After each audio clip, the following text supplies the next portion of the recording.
I am Donna Harris, and I'm an account planner with Godfrey, and apparently I drew the short straw to go after that. But what I'm really here today is to introduce Katie Martell. She is from Cintell, and hopefully you'll find her just as enjoyable as Scott and Cliff. She is here to talk to you about how to take buyer personas from binders and PDFs into really actionable models that can work for your business. Katie has been working with B2B companies for her entire career. You may have seen her already or read her writings in Entrepreneur, in publications like Entrepreneur, oh, I already said that, CMO.com, also in Forbes. You may have heard her talk already at the Marketing Profs Conference, or also on TED Talks. So I think you'll really enjoy her presentation today. She is really going to give you some tools that you can take with you and apply immediately. And so without further ado, Katie Martell.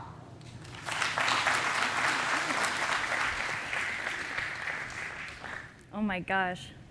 Can we just give it up for Scott and Cliff? That was fantastic. I was hoping they would keep the popcorn though, because I didn't have a lot for lunch, so I could snack while we were talking. But very fantastic introduction, Donna. Thank you so much. Thank you all for being here, sticking with me after lunch. I got the after lunch crowd. So if anyone's in a coma, you can fall asleep to the soothing sounds of persona marketing, and we'll get through this together. But I'm here to talk about our favorite topic as marketers, buyer personas, something I'm sure nobody's sick of hearing about, right? Of course not. A little bit about me. I am a marketer that gets to market to marketers. It's the best job in the world. It's also the most challenging job in the world sometimes, but it's given me some really good perspective into what's happening in our shared life over the past decade or so in my career. I grew up in Boston. I don't have an accent, I'm sorry, but that's where we founded Cintell, who's also here at the show today with my colleague Kristen. And Cintell is a customer intelligence platform. All you need to know about me is on this slide. On the left, you can see Starbucks. On the right, there's a bottle of scotch. And in the middle, a happy little Buddha. And that's pretty much a summary of me. But I also want to talk about you. We'll also cover a little bit about the state of buyer personas. We'll talk about why personas fail, although they have so much promise, and what you can do about it. And I really encourage you to ask questions, because this is one of those topics that I think everybody thinks everybody else has it figured out, so they don't ask a lot of questions about it. The truth is, as we'll discover in this talk, not everyone has it figured out, and that's okay. So this is you. At least this is how I picture you in 2015. It's not easy to be a B2B marketer. You do have some more budget. Forrester says that in 2015 you had 4% more than last year. Congratulations. With that, you've got more responsibility and more technologies to manage. You've all seen that Scott Brinker chart, right, with 100 or 1,800 different marketing technologies available to you. That's a lot to try to manage. But you've got more of it available. You've also got more of this purchase journey that you control. And depending on who you ask, you as marketers own between 50 and 90% of the purchase journey. Again, that's the experience a buyer has with you, as everyone is self-empowered to do their own research these days. A lot of it comes down onto your plate to manage. With this, you have more buyers to deal with. I think it was John Miller who said there was something like 17 different influencers, right, influencing a B2B deal. We see between 5 and 7 different influencers on every single B2B purchase. It's a lot for one person to manage, but yet you have to. And finally, to keep up with all of this, you're creating more content across more channels. You live in a world of more. Your job as marketers is to just keep up. And with all of this, it's really easy to lose sight of the fact that there's a reason we're all here, to lose sight of who it's all for in the first place, our buyers. And so my job today in the next 32 minutes is to remind you about that aspect of your jobs and hopefully give you some tactics to actually put the buyer back at the center of what you do every day. The truth is, a lot of companies, and I know many of folks here in the room don't want to admit it, but it's true, we're the center of our own universes, right? We become obsessed with the products and the solutions that we provide, and sometimes we forget to focus on the people it's intended for. When you're hired, what's the first thing they do? They train you in the product. You become experts in the widgets and the doohickeys and all the different features, but it's really not as much of a focus to understand the customer. This is what we're seeing right now. We have so much at our disposal, we're forgetting why we're here in the first place. And I wanted to look back because I love looking at the history of marketing. If anyone knows me, it's something I rant about when I get drunk. It's fun. Take me to the bar later, we'll talk. But Peter Drucker is one of my favorite old school, no, you don't get more old school than Peter Drucker. He has this fantastic quote that somehow is still relevant in 2015, and it's on the slide to remind you that the goal of marketing, your aim, is to know and understand the customer so well, the product fixes him and sells itself. Now, I don't think the product actually does any of its own selling, but I do agree that it is your number one responsibility to understand the buyer, right? Now, many of you are probably sitting there going, well, I think I know my buyer.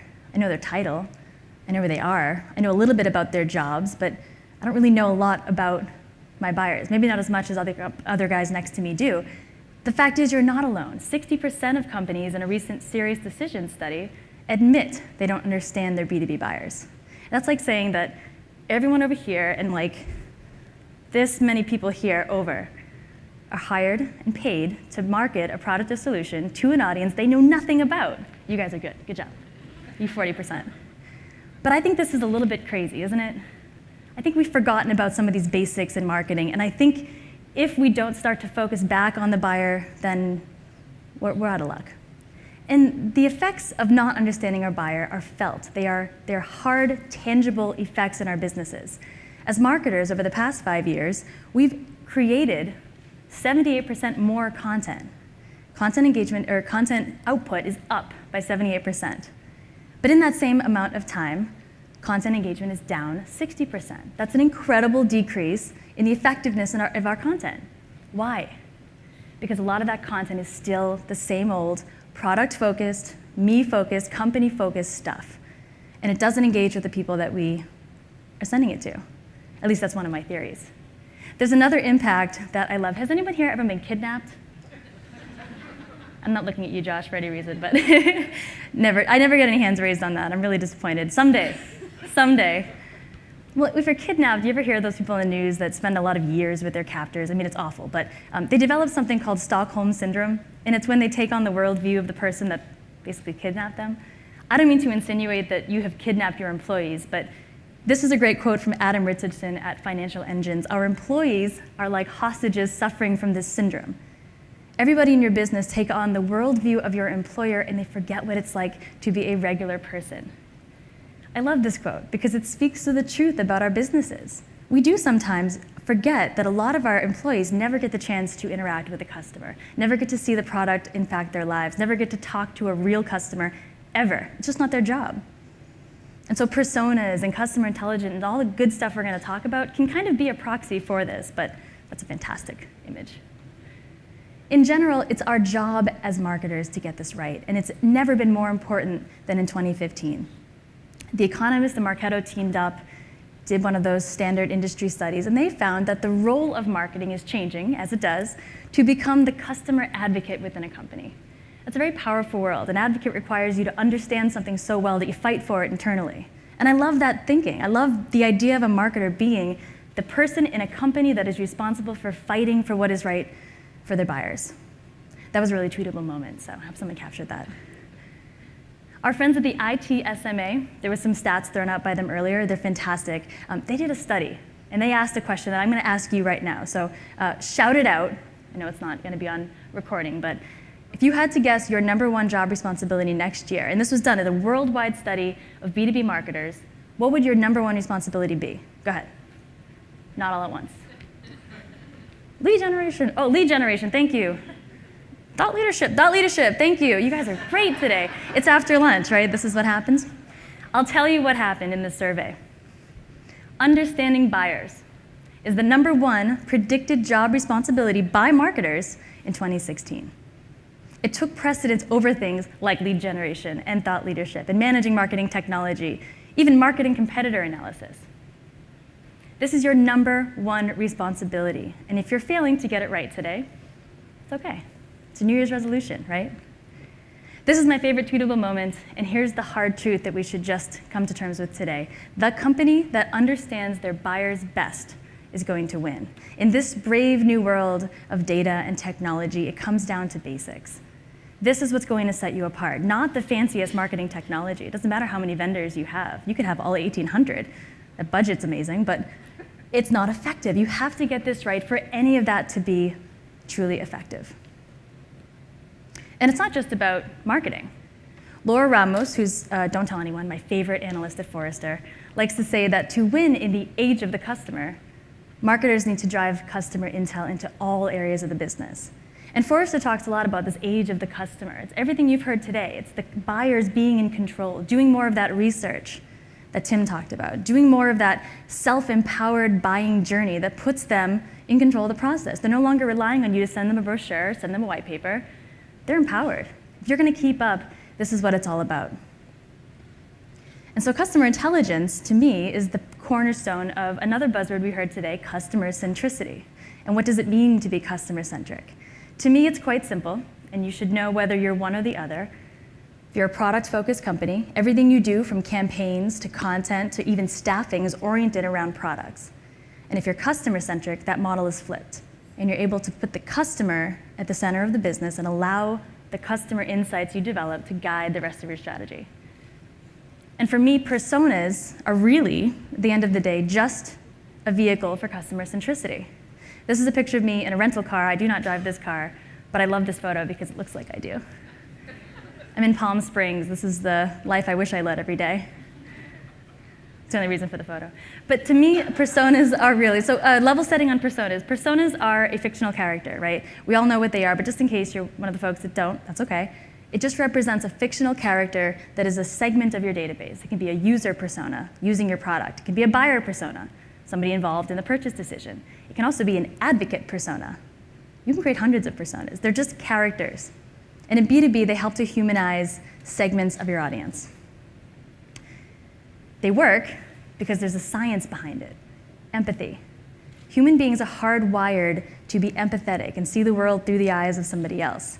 Unless you're a sociopath, in which case, Josh, I'm not looking at you. I'm sorry I keep doing that. Don't get into marketing if you're a sociopath. Empathy is about connecting with someone. It's about understanding how they see the world. That's why personas work so well. It's quite simple. And imagine if everybody in your business had this level of empathy in the work that they do every day. So we talk a lot about personas. You've heard ad nauseum that you need to develop personas, right?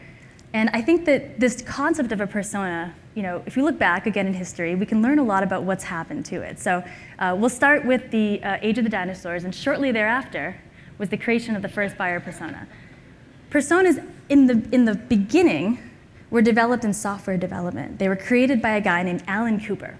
Has anyone ever read Inmates Are Running the Asylum? It's a great book. If you're a software engineer, you've likely read it. Alan Cooper talks a lot about the role of human beings being used in software development. UX, UI, all of that thinking is based on his writing in part. And he developed a persona to give to his engineers to basically humanize the list of product requirements that he was giving these engineers. All right, one more audience question. Is anyone here named Kathy? Damn. One guy in the back, thank you, thank you. We're all calling you Kathy from now on, I want you to know that. So the first persona, this is a fun fact you can all use at parties, was named Kathy. And she was the user of this particular software that his team was developing. And so this idea of a persona, developing a humanized version of a fictional being, quickly made its way into the consulting and agency world in the 90s and 2000s, and it became the cornerstone of a lot of these campaigns. And there's many consultants that have built fantastic brands and careers on the practice of developing buyer personas for marketing and sales. And it crossed over from development to an actual sales and marketing application. And then you fast forward to today, and it's everywhere. It's one of those buzzwords that never goes away, and I hope it never does, because these things actually work. But it doesn't matter who you ask. You can ask Serious Decisions, Forrester, ITSMA, the Aberdeen Group. You can ask your neighbor. Buyer personas are considered a best-in-class practice. You heard it earlier today. It's a fantastic resource, right? So with all of the innovation in marketing technology, this history, this timeline, we are now in this amazing swell of technology, innovation, data, startups like mine. $32 billion, that's a lot of money, in marketing software spend by 2018. The evolution of the buyer persona. Now imagine a sad trombone noise, right? It's a guy going, wah, wah, wah, wah. I'm so excited. How has the persona not evolved past a PDF document? How have we not kept up with the innovation in marketing? I'm so glad that worked, by the way. This is fantastic. This is the best day. The truth is, 85% of companies that have buyer personas are not seeing value in them. They're not using them correctly. This is one of those stats that should make you feel like, okay, I'm not alone. I know these things are important, but why am I not getting value out of them?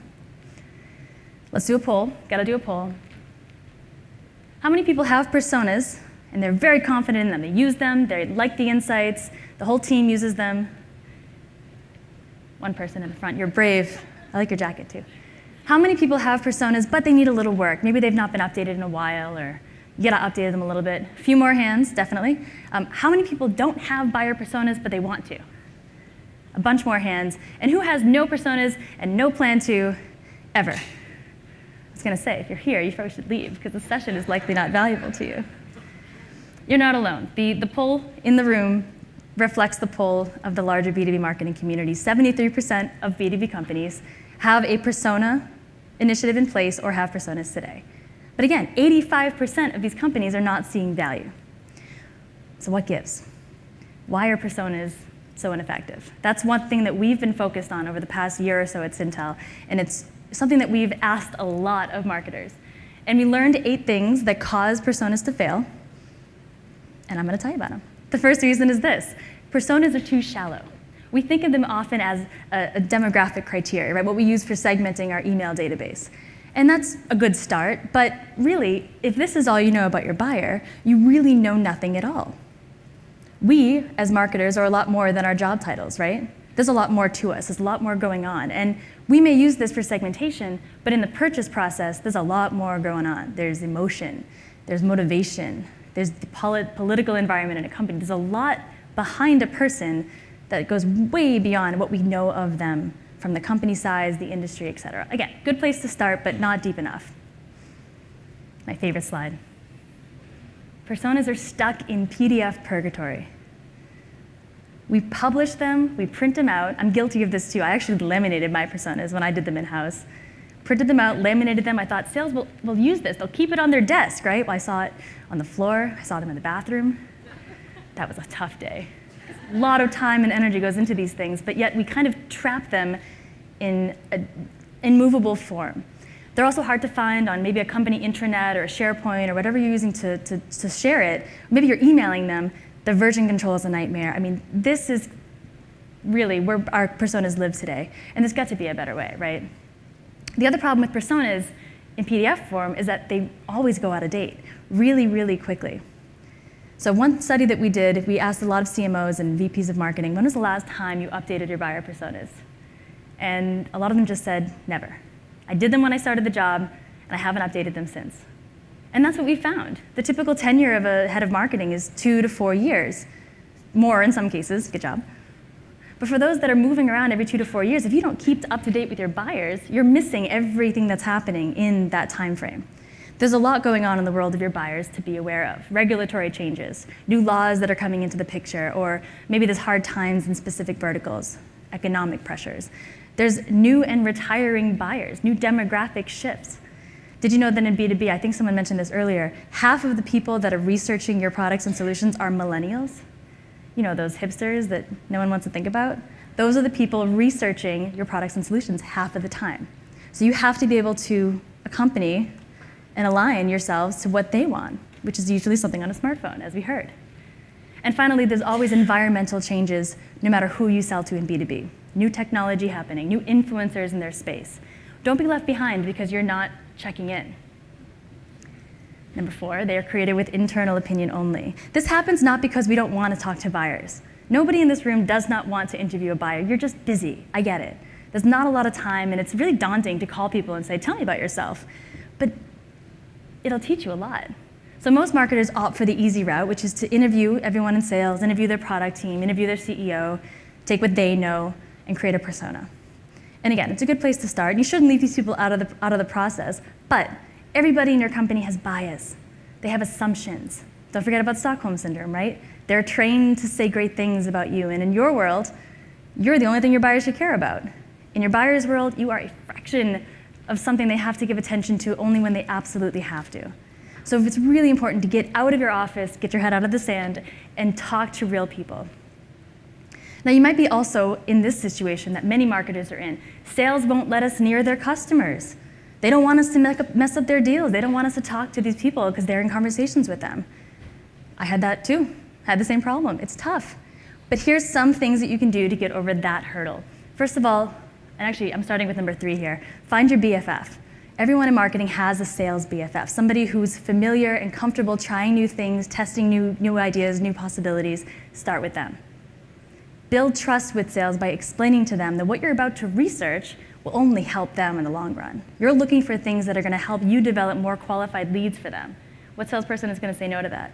Include them in the conversations so that they know that the questions you're asking are about developing more relevant messages that can only, again, help sales. And remind them of your common goal. You're not talking to their customers to mess up a deal. You're talking to their customers to develop strategies that are going to increase the effectiveness of what you're doing in marketing so they make more commission at the end of the day. So these are some strategies to get over this hurdle. The ITSMA is the organization that I got these tips from. They're a fantastic resource for some of these really actionable pieces of advice. On the flip side, if you create these things in marketing and then you mandate them to the organization and you say, this is our persona and this is who we will sell to, no one is going to take you seriously. You have to be collaborative in this effort. And I think that's just as simple as allowing folks to have an input process when they're interacting with these personas, allowing them to give you feedback, or allowing them to be part of the committee responsible for getting buy-in for this in the first place. Collaborate with the other departments, and all of a sudden you'll start to see a little bit of increased effectiveness across the board. People want to be involved in this, but you have to let them. Now, depending on the political situation at your company, you can approach this at your own risk, but it allows you as a marketer to expand your influence in the organization as well. So if you're looking to become a change agent, which I don't know if anyone wants to become a change agent, but it's a good time to do it, this is a good project to start with. All right, reason number 6 that buyer personas tend to fail is that they're only about that elusive decision maker. We hear a lot about the committee. Personas are a great way to visualize the entire buying committee. It's a great way to nail down all of the people involved in that purchase decision. The influencers. There's even a negative persona, somebody that's going to come in and try to derail the deal. And if you know about that person and what causes them to want to derail that deal, you can be proactive about preparing your team, your sales team, against him or her. I have this other stat that IDC says 7 influencers are involved in a B2B tech buying decision. And if you're able to at least cover most of the committee, maybe not everybody, you're going to be in a much better shape. It also prevents you from doing what we all do as marketers sometimes because we're busy. One-size-fits-all marketing. 2 people have said that phrase to me in the last 2 days. One today at the show and one yesterday on a demo. We want to get away from one-size-fits-all marketing, and we think personas are the way to do that. I couldn't agree more. Gotta have a puppy in your slides, right? So reason number 7 personas tend to fail is that they contain irrelevant information. Does it matter what kind of car they drive in a B2B situation? Does it matter that they have a Shih Tzu? Even though it's cute, it doesn't matter. And this is a great way to get sales to think that your personas are ridiculous. You have irrelevant information. The stuff that should go into a persona should help the people in your company to do their jobs better, whether in sales or in marketing, maybe they're in PR. There are many schools of thoughts on what goes into a good persona. This is a great slide to take a photo of. If you'd like to get a copy of this deck, I'm happy to send it to you after the show. This is 4 schools of thought, and there are actually more than this. But these are all the things that should go into a buyer persona. Here's my golden rule. Use the information that works for you. Pure and simple. If you can't do anything with, perceived barriers, then don't include perceived barriers. Ardith Albee is on the board, she's on our advisory board. She's a fantastic B2B marketing consultant. Highly recommend following her, checking her stuff out. We love her persona list because it covers everything from the buying process all the way into their orientation. Are they really technical or are they more emotional? How do they make decisions? What are the engagement scenarios? What do you have to say to this person to get them to move forward in the buying process? It kind of covers the whole gamut. Tony Zambito, also on our board, persona expert, has an additional goal-directed behavioral attributes as part of his recommended personas. Adele Ravella has 5 rings of buying insight, very particular to the sales process, and Serious Decisions has a whole bunch of stuff that if you can find all this information, you are in very good shape. So So this is a nice guide map, but here's also my advice. Start somewhere. You don't have to get all of this at once. Something is better than nothing when it comes to personas, right? Think of it as an evolution. And reason number 8, this is you. You're caught somewhere between the practical application of personas and the perceived value of personas. You know they can be helpful in your business, but you're kind of stuck traversing the gap. So if personas can't translate directly to marketing tactics, you're not going to see any value from them. They're going to be seen as a wasted investment.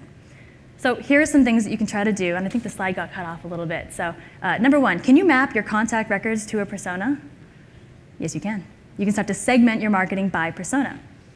I'll show you how one of our clients did in a few minutes. Can you organize and tag your content by persona? Yep, that's a step you guys can go home and do tomorrow. It's a content audit that says, what persona is this for? Right? Organizing your content by buyer persona. Do you use personas in the content creation process? I like to say that personas are the muse of a content writer, right? Are they actually on an ongoing basis inspiring you when you're creating content? And finally, do you understand the account coverage by persona? You heard a lot about account-based marketing. What are the personas you need to target an account? So these are some of the steps, and these are my 5 big takeaways. How to operationalize buyer insights. Get them out of the PDF, get them part of your business. Number 1, start with the marketing team. Make sure they are living and breathing the personas every day. Make sure they can reference them, make sure that when they're designing content, they're using them. Make sure the marketing team is an example for the rest of the business about being customer-centric, persona-driven. Then expand into sales enablement. Use that function, if you have it in your business, to get sales on the same page. Segment by persona, like I mentioned. Build a centralized repository with these assets. Make it really easy to find the persona insights. Don't make it hard. Don't put them in PDF purgatory. Put it in a place where everyone can access these insights and make it easy to find and then use. And finally, open that line of communication. Open the dialogue with the folks in your business that you'd like to be impacted by these insights. Okay, so you're thinking this all sounds great, but show me an example of someone doing it in real life. Voila. HCSS is a construction software company. They make safety software for the folks that wear the hard hats on big construction sites like bridges and all kinds of building projects. It's a world that I know nothing about, that I now know everything about because of one of our clients. His name is Dan Briscoe, VP of Marketing, one of the earliest users of Cintell. So in his process, the reason he kind of approached Cintell in the first place was because he had problems with personas. He did. He attended a marketing conference after marketing conference after marketing conference and kept seeing the fact that personas could be something awesome. Instead, they were broken, and here's how. First of all, they were in, as he called it, our perception and in our words. They created the persona with internal insight only. There were too many of them. What he did was organize it by job title, so he had 20 personas, which my mind would blow up if someone said to me, here are your 20 different buying segments. There was no differentiation between users and buyers and customers in their personas. They were just kind of one size fits all, and that made them kind of useless. They were buried somewhere in Google Drive. Good try, right, to get it in the cloud and try to share it, but nobody could find them, and therefore nobody was using them. They were stagnant, they hadn't been updated in a couple of years, and they weren't being used at all with his 41,000 contacts in his marketing lead database. Here's what he did. He revitalized his buyer personas. He stopped thinking of them as these static, out-of-date things and started thinking of them as living, breathing objects. He got some help. He spoke with one of our advisors, Ardith Albee, who let him know the power of a persona, what it really could be, attended a couple webinars, and then reached out to us. He worked with sales to first narrow it down from 20 to 5 buyers, much more manageable audience. He then ran qualitative and quantitative surveys to try to get to some of this actual voice of customer perspective stuff.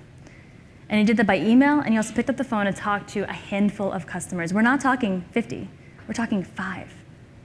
And in those interviews, he learned a lot, which we'll talk about. He did some form optimization stuff that I'll show you in the next slide, and he segmented those contacts in the marketing database. These are 5 steps that you can all take today. This is the form optimization. He uses HubSpot. On the right-hand side, you see that the drop-down there has the lead self-identifying essentially into a persona.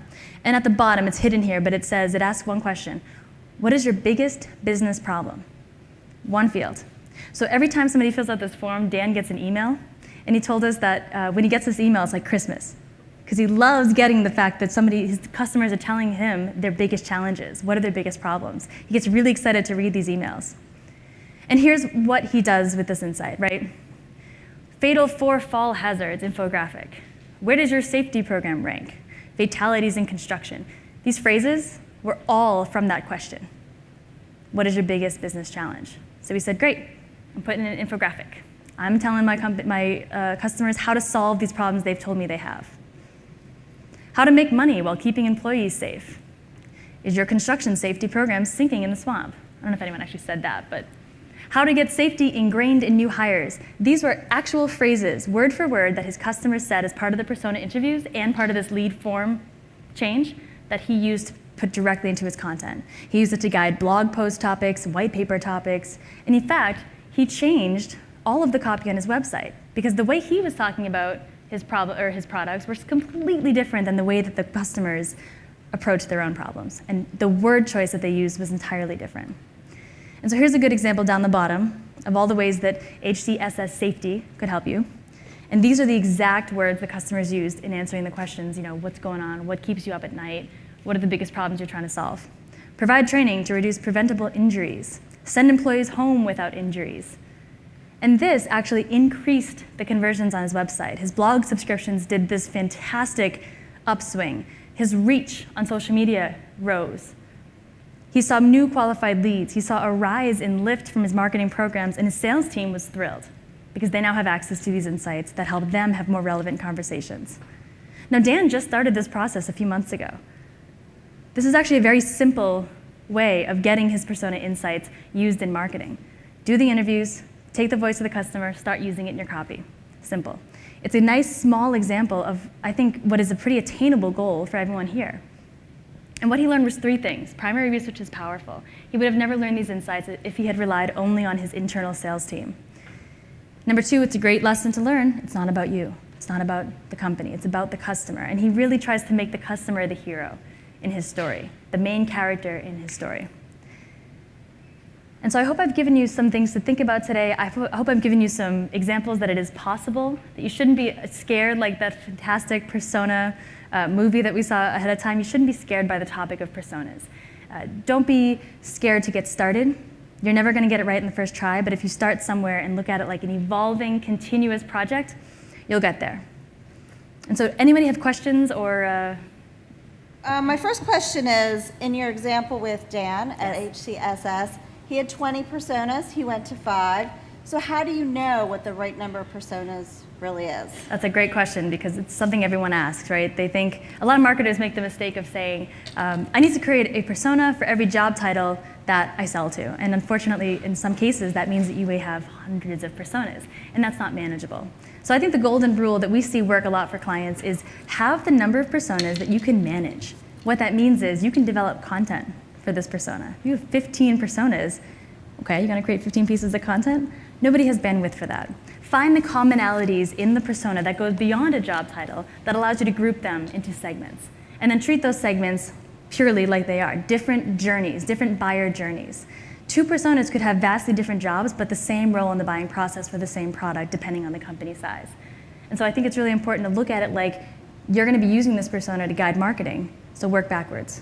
Can you develop content for them? Then they're a persona. Do they have different questions along the different buying journey stages? They're a different persona. But too many and you're gonna end up in just completely overwhelmed. So speaking of segmenting, do you find that it's helpful to segment them by demographic, like boomers versus Gen Xers, or how do you see that as a value? Yeah, we see a lot of different types of segmentation. So I hate to avoid the question, but there is no right answer to it. It is specific to your business. So it could be a product line that has a specific committee to it. And some of those committee members could be part of a different product line in that same committee. So if boomer is important, if the age of the persona matters in this process in a B2B purchase, and they must have very different research habits and buying habits, then yes, split it up. But I think a lot of times in B2B, we try to take consumer examples as the example we should follow, and we shouldn't. Don't forget the Shih Tzu. It doesn't matter what kind of car they drive, if they live in an apartment or a home. Think about what matters for the decisions that you have to go back to the office and make tomorrow, or the decisions of your sales team when they're picking up the phone. So how do you find it helpful to sell those personas internally? What challenges do you see selling them within the organization? That's a really common question too. So what we find a lot is that some executives or even just people in sales, even some marketers, are completely turned off by the word persona, right? Because it's abstract. It's kind of this word that marketers love to throw around, but what does it really mean? They're used to not seeing value in it, so they discount it immediately. So one thing that we've seen companies do is call it a buyer profile exercise, or a segmentation exercise, or an audience development exercise. It's semantics, but whatever works to get it sold in your business, do it. The other thing I would say is just like any good change management initiative or any good executive buy-in, translate the value of a persona to the different stakeholders internally. CEOs care about risk management. They care about growth. Well, personas can have that downstream impact. You're going to be proactive about the campaigns you're issuing. You're going to be proactive about the messaging you're having and decrease risk because you now have taken the time to understand what could happen. So you can translate that to say, look, CEO, you spend money on personas. I'm going to decrease the risk of this campaign flopping or this product launch failing. And so I think in sales as well, like I said earlier, translate it to what sales cares about, which is closing more deals, right? Guys, I'm going to give you better leads. I'm going to give you all the messaging you need to make this every single phone call more effective. That's the value of a persona. Okay, so speaking of sales, have you ever developed personas for sellers to determine what type of sales enabling tools are most relevant given their role in the sales process? Say that again? So if you're looking at people and different, you said the committee of 7, yeah. And so they have different roles in the buying process. Have you ever developed personas to say these tools work most effectively with this persona in this part of the process? Yes. So this is the question saying what tools are most effective to developing the personas, or what tools are most effective during the sales process? Cut this out of the video, would you? As part of the persona. So have you ever developed personas for sellers to determine what type of sales enabling tools are most relevant for them? Can't say I've developed any of those personas specifically. Okay. I'm probably misunderstanding the question. Whoever asked that, follow up with me and explain, maybe in a blonde term, what you're talking about. I will gladly try to give you my perspective on it. So what about, can you recommend some resources for learning more about personas and how to get started? There's a lot out there. And I would recommend looking for B2B examples. Again, don't be following the consumer brands because their personas are quite different and the information that they need is quite different. So I showed you some of the 4 thought leaders that we have used that have built the industry to where it is today. Ardith Albee, Tony Zambito, Adele Ravella, Serious Decisions. These are great organizations to follow. They have books on the topic. I can have a list of recommendations that if you want to come talk to us at the booth about books that help you develop it. Adele has a new book out, all about buyer personas. She literally wrote the book on buyer personas. Ardith has one as well, and it's all about the role of a persona in a complex B2B sale. So she talks a lot about how to make that impact the rest of the business and not just live in marketing. I'd also follow Serious Decisions. They have a buyer persona framework. They talk a lot about how to operationalize personas. HubSpot has some great content out there. I think, if anything, there's more than enough information about personas out there. But a quick search can get you a lot. But ask for help when you need it.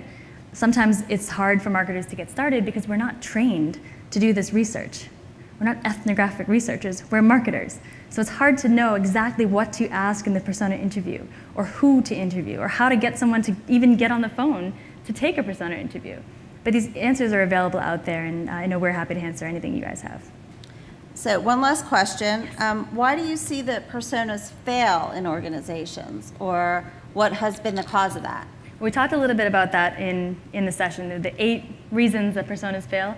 I think the biggest one is that we try to think of them as a checklist item.